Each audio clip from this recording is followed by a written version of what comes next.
Okay, for the Unit 5 technology implementation assignment, I've been playing with these over this past week quite a bit. And some I liked, some I were just dead ends right from the get-go. This being an example here, I was not a fan of Paint Tool.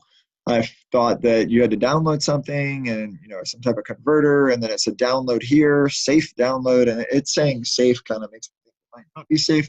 So and then another download, and I thought it was really weird that it had Adobe Photoshop down here and Photoscape and all these other like CAD program. So it seems like it, and there are more downloads. Start download down here. So it seemed like I wasn't even on the right page, and then some kind of random ad page popped up and had download things all over it. So that did not make me feel safe on where I was going and what I was downloading. So I wasn't a fan of the Paint tool. Paint.net, similar situation here. This one's a little bit better in the sense that it has, I guess, rave reviews here by Lifehacker and PC World and Jeff Atwood, whoever that is. So not very sure on that. It did have a lot of things down here, awards that it said they said they won. But yeah, still kind of not sure with this start now all over the place. I'm not a fan of the setup here. This looks like probably the real one that should be downloaded, but not a fan. Ribbit, I did like. I used, I don't know where my other save, but I use this one, and it's very easy to upload photos. I can just go here, and then here's my daughter in a window on our Christmas vacation. Save changes. Oh, I was editing that one, so let me save changes to that. So it's compressing, I guess. There we go. Save photo. So this one I really liked here with editing. So I just saved the edited version. Printing, Facebook, Google Photos, Flickr.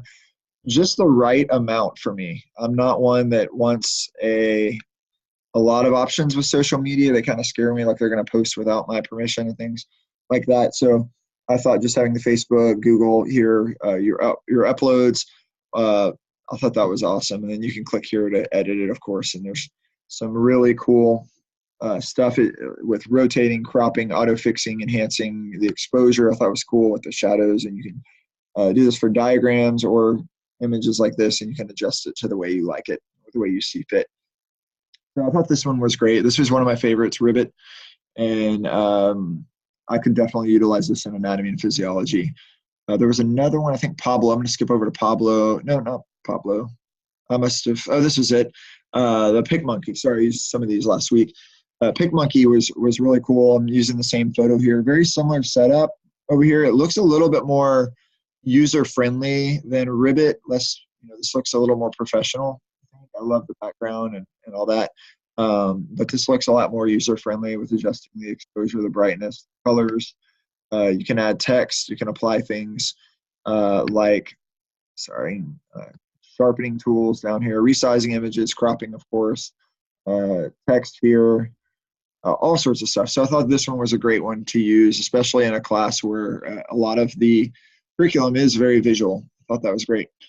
To Adobe, probably the most popular one, Photoshop. I personally did not get to go very deep into this because I didn't like how every time I went to download, it seemed like it wanted me to purchase something, something would pop up. And so that, I guess you could say, scared me off, for lack of a better phrase. But this seems like it would be the best for a professional, not because of anything I've done in the technology implementation assignment, but because I've heard so much about it already. So if I were to dig a little deeper with this photo editing, I would probably start, with Ribbit or PicMonkey, and then move on to Adobe once I felt like I wanted to purchase a more advanced aspect of that. Pablo as well was pretty user-friendly, kind of like the PicMonkey over here. Thought the setup was pretty great.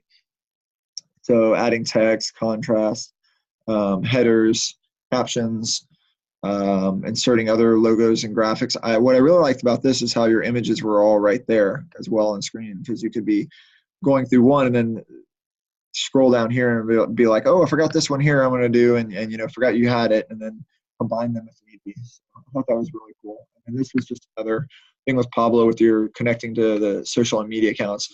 I thought that was really cool with Pablo, how many social media accounts you could connect to. I don't have all of these. I do have a Facebook and a Pinterest. I thought that was really cool. So I like that how easy and how clear it is to turn it on and off, so you don't have to worry about sending stuff you don't want to send. So really cool technology implementation here with the visual stuff.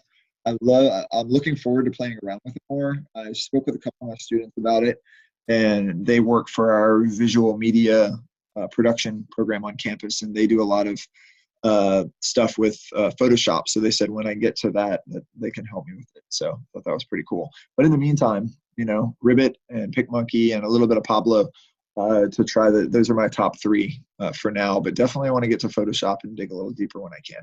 So thanks for watching.